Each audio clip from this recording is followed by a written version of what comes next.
जय माता रानी दोस्तों, आप सभी का बहुत बहुत स्वागत है आपकी अपने चैनल राधा कृष्ण ऑफिशियल में। उम्मीद करती हूँ आप लोग बहुत अच्छे होंगे। तो ये बताने के लिए कमेंट बॉक्स में ओम नमः शिवाय ज़रूर लिखिएगा। तो चलिए दोस्तों, आज हम इस वीडियो में प्रदोष व्रत की कथा सुनेंगे। 20 मई को जो लोग प्रदोष का व्रत रखेंगे उन्हें कथा ज़रूर सुनना चाहिए, क्योंकि कथा सुनने से ही हमारा व्रत पूरा होता है। तो इसलिए आप लोग कथा पूरा ज़रूर सुनिएगा। तो चलिए कथा को शुरू करते हैं। तो वीडियो के लास्ट तक आप लोग बने रहिएगा। तो बता दूं कि प्रत्येक माह में जैसे 2 एकादशी आती है, एक कृष्ण पक्ष में और एक शुक्ल पक्ष में, ठीक उसी प्रकार से हर महीने में 2 प्रदोष व्रत आता है और दोनों प्रदोष व्रत का अपना अपना महात्म्य होता है। तो एकादशी का जो व्रत है वो हिंदू धर्म के अनुसार एकादशी को विष्णु भगवान का स्वरूप माना जाता है। ठीक उसी प्रकार से प्रदोष का जो व्रत है वो भगवान शिव का प्रतीक माना जाता है। तो इन दोनों व्रतों को करने से चंद्र दोष दूर होता है। तो अब चलिए कथा सुनते हैं। तो कथा पूरा जरूर सुनिएगा। प्राचीन काल में एक गरीब पुजारी रहता था। पुजारी के मृत्यु के बाद उसकी विधवा पत्नी अपने भरण पोषण के लिए अपने पुत्र को साथ लेकर के भीख मांगती थी।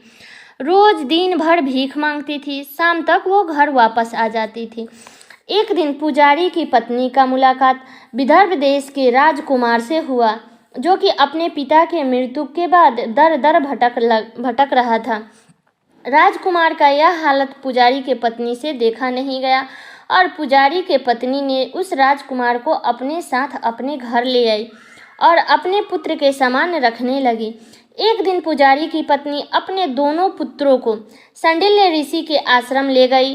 वहां उसने ऋषि से शिव जी के प्रदोष व्रत की कथा एवं पूजा विधि जानी और घर जाकर के अब वो भी प्रदोष का व्रत करने लगी। एक बार दोनों बालक वन में घूम रहे थे।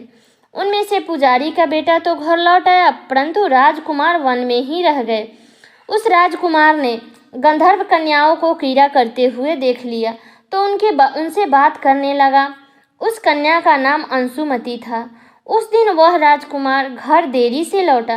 राजकुमार दूसरे दिन फिर उसी जगह पे पहुंचा जहां अंशुमति अपने माता पिता के साथ बात कर रही थी। तभी अंशुमति के माता पिता ने उस राजकुमार को पहचान लिया और उससे कहा कि आप तो विदर्भ नगर के राजकुमार हो ना, आपका नाम धर्मगुप्त है ना। अंशुमति के माता पिता को यह राजकुमार पसंद आ गया और उन्होंने कहा कि शिव जी के कृपा से हम अपनी पुत्री का विवाह आपसे करना चाहते हैं, क्या आप इस विवाह के लिए तैयार हैं? तब राजकुमार ने कहा कि जी बिल्कुल। तब राजकुमार और अंशुमति का विवाह संपन्न हुआ।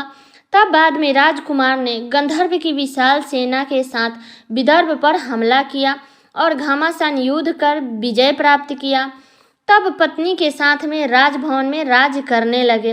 तब राजकुमार ने वहीं पर पुजारी के पत्नी और पुत्र को आदर के साथ वहां ले आया और साथ में रखने लगा। तब पुजारी की पत्नी और पुत्र के सभी दुख दरिद्र दूर हो गए और वे दोनों सुख से अपना जीवन व्यतीत करने लगे। ऐसा ही दिन बीतता गया। तब एक दिन अंशुमति ने राजकुमार से इस सभी बातों के पीछे का कारण पूछा।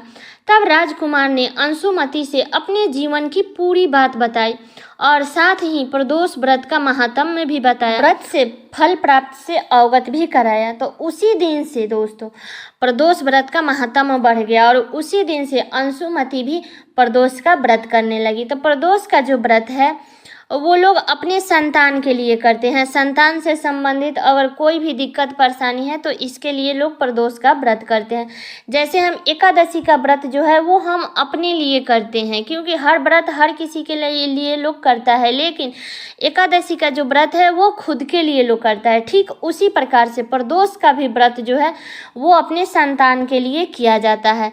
तो मान्यताओं के अनुसार यह व्रत लोग करने लगे और कई जगहों पर अपने श्रद्धा के अनुसार स्त्री और पुरुष दोनों ही करते हैं और इस व्रत को करने से मनुष्य की अभिष्टि की प्राप्ति होती है। तो उम्मीद करती हूँ कि आप लोगों को ये कथा बहुत पसंद आया होगा और ये कथा मेरा यहीं तक का था।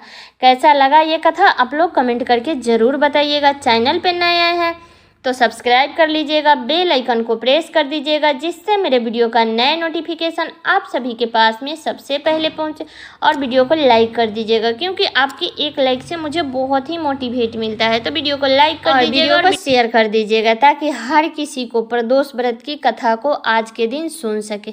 तो चलिए दोस्तों, मिलती हूँ अगले वीडियो में किसी नए वीडियो के साथ में। तब तक के लिए नमस्कार।